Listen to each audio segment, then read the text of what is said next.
We see the huge growth of food banks.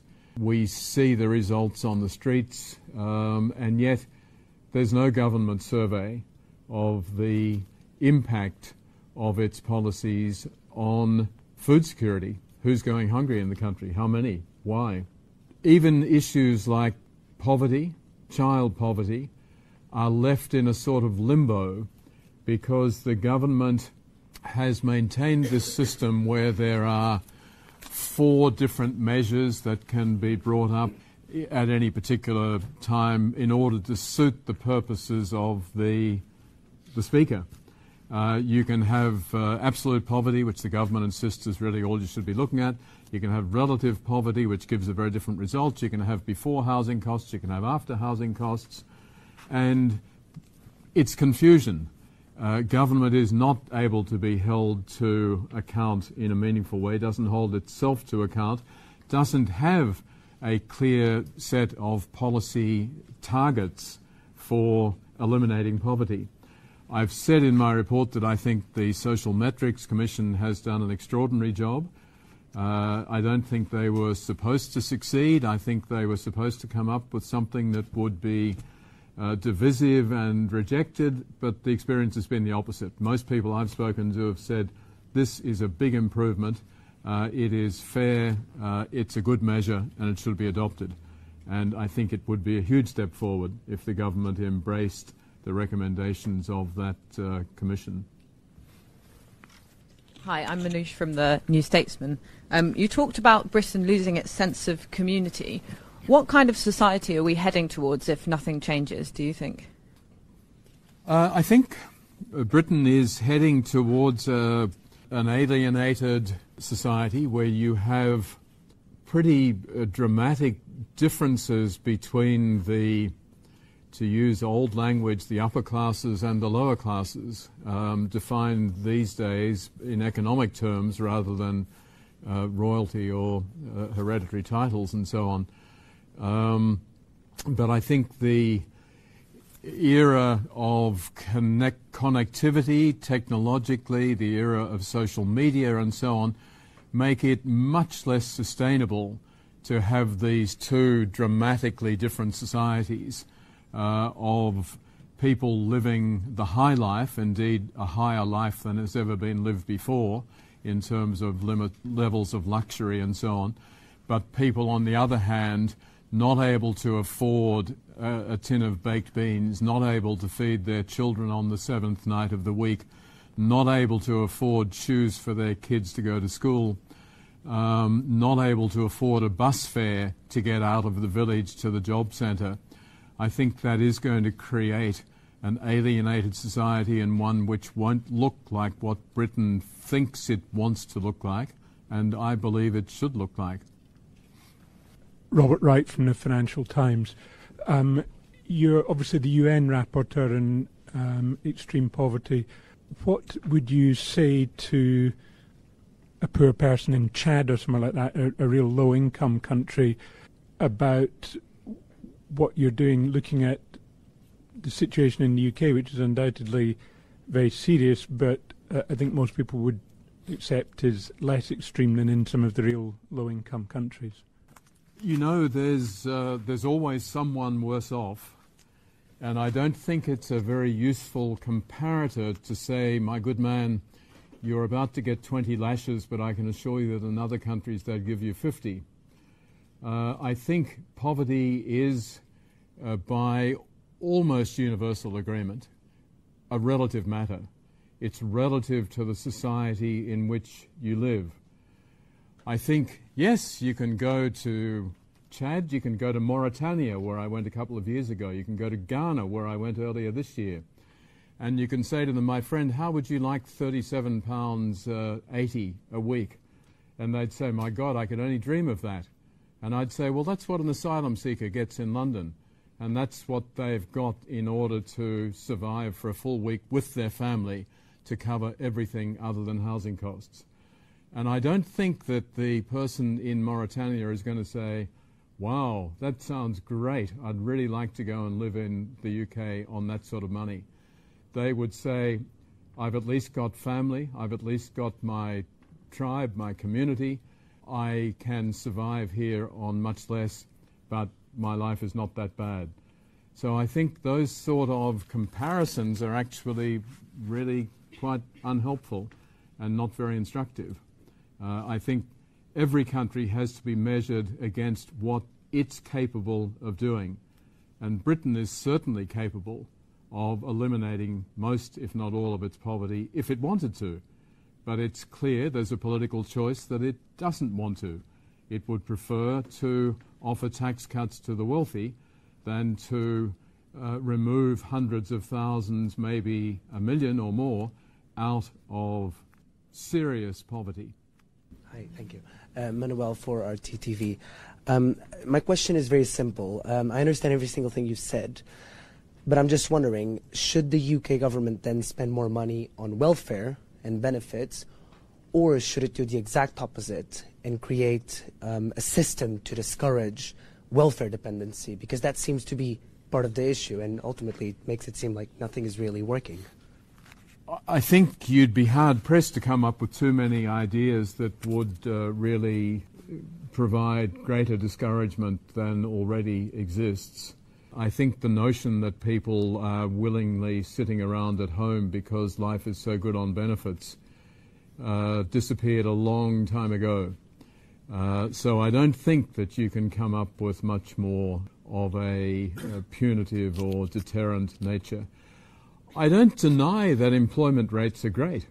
I think it's wonderful that so many people are in employment. That, however, doesn't remove the problem of poverty, because one of the issues that I haven't talked about, but that is in my report, is of course the extent of so-called in-work poverty. And that was an issue that has been brought to my attention over and over again, that people are shocked that someone who's working full-time or someone who's doing 5 jobs that add up to 25 hours a week still is going to food banks, still is not making enough to be able to support themselves and their family. So, you know, good luck. I don't think there's any Western, any developed society that doesn't realize that governments have to provide certain basic forms of assistance to counteract the inevitable consequences of having a capitalist system. A capitalist system has winners and losers. That's what it's all about. That's its strength. But its weakness is that the losers cannot cope on their own because they're left so far behind, and the introduction of a welfare state or the introduction of a social security net is designed precisely to enable the system to keep working, to keep being competitive, to keep creating winners, but to make sure that there are not then a lot of losers who just fall off the wagon. My name's Simon Collier. I founded the Association of Pension and Benefits Claimants. Is this working? Is this? It is a mic for the streaming of the press conference, so it's not actually a mic. Oh, okay. I'm fine. Okay, we've got about 3,000 articles on our website, and there's a lot of talk about universal credit, but people don't fully understand all the bad things about it. For example, when people apply, they used to just get their rent. Used to get all their rent paid and then their benefits. What's happening now is they're putting it all in one payment, and they're taking away some of the rent, and so you're having to pay that with your actual benefits. And now, whereas they just used to sanction your job seekers allowance, they're now possibly sanctioning the whole of your rent as well. And these sort of things are not coming up. My question is that about 120,000 people have actually died. But what the government hasn't done is release the statistics for those who've died who were declared fit to work. Have you made any headway on that, on getting that information at all? I'm well aware of all the arrangements in terms of rent and the consequences and so on. I have not got those statistics, and I didn't actually ask for them from government, but it certainly is an important element. I think that's one of the illustrations of why we need to get a better sense of what the impact of these policies has been. I think the National Audit Office, which is a a national treasure from what I can see in terms of the seriousness of their reporting and analysis, has produced a series of reports that identify quite a few problems with the way in which universal credit is functioning, and the challenging very strongly some of the claims that the government has made about the achievements that have come out of universal credit. Hello, May Bullman from The Independent. I just wanted to ask, did you find that the UK's immigration policies contributed to some of the poverty that you saw in the country? You might have to speak. No, I got it. Sorry. The question was, did I find that UK immigration policies have contributed significantly to poverty? I don't want to get into the broad area of immigration policy because it's beyond my remit. But what I did look at is the situation particularly of asylum seekers, and I think they are kept in of course, I have to admit that it's not easy for an Australian to talk about inhumane asylum policies because we have the world record, but it's true that expecting asylum seekers to survive without access to any government services and on the £37 a week is entirely unrealistic and very punitive, and enabling those people to seek work in a full employment economy would be, again, a minor concession that should certainly be contemplated, in my view. Rob Booth from The Guardian. Philip Alston, has the British government breached its obligations under the covenant that it has signed on economic and social rights? Is it in breach of those human rights obligations that it's signed up to? I've tried to avoid framing my report in a sort of legalistic way. I think that what's really central is for the government and the British people to understand the impact of these policies in terms of British values and in terms of stated government policies and so on. But if pressed from a professional point of view, as a proponent of human rights and as a representative of the UN human rights system, I think there is no alternative but to conclude that the obligations in a range of conventions, whether it's the Convention on the Rights of the Child, whether it's the Convention on the Rights of Persons with Disabilities, the Convention on the Elimination of Discrimination of all discrimination against women, and the Covenant on Economic, Social and Cultural Rights, there are quite a number of provisions which I think are not at all satisfied by existing British policies. Matteo Natalucci for International Insider. So my question is, new technologies like AI are going to change the market, the ways that we consider the economy, and also will have huge impact of unemployment.